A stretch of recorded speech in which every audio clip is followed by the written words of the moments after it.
time in recent years. While the UN is pushing to decriminalise adultery because it can be used as an excuse for violence against women. Frances Raday is the chairperson rapporteur of the Working Group on Discrimination Against Women in Law and in Practice at the United Nations. And she joins us now via Skype from Jerusalem. Good to have you with us, Frances. So the UN is pushing to decriminalise adultery globally. Why are you doing that? What difference do you think it will make? Well, firstly, it's a question of women's right to equality, dignity and privacy, and it's mainly women, even when the laws are prohibit adultery by men or women, they are differently applicable to men and women. And so many countries in which adultery is applicable to both men and women allow men to have many wives, 4 wives at least, and temporary wives. The sentences for adultery have been mainly against women, and in some countries of the world there are still court sentences condemning those found guilty of adultery to execution, flogging or execution by stoning.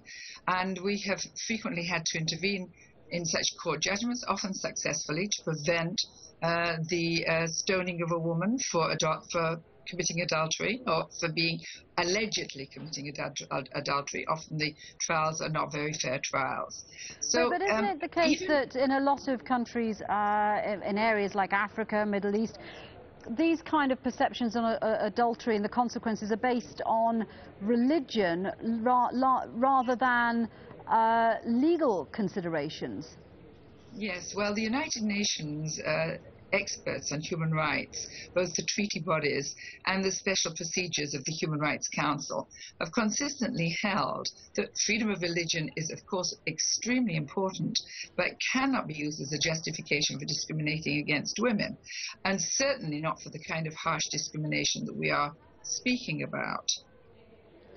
And isn't the problem that, OK, you can decriminalise adultery, but you can't change people's perceptions? And in a lot of countries, there are remote areas or communities that take the law into their own hands. I mean, how do we stop that?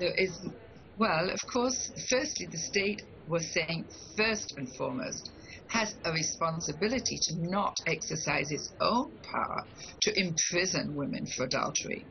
Adultery may be a customary offense or regarded as immoral in some cultures, religions, or customs, but that does not mean that the state should use the police power to punish women for adultery. That is the first thing.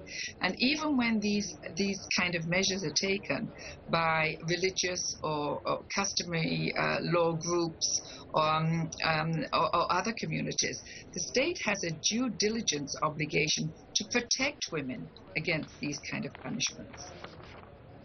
Frances, thank you very much indeed for joining us. Interesting discussion there. Frances Raday speaking to us live from Jerusalem. Thank you very much for inviting me.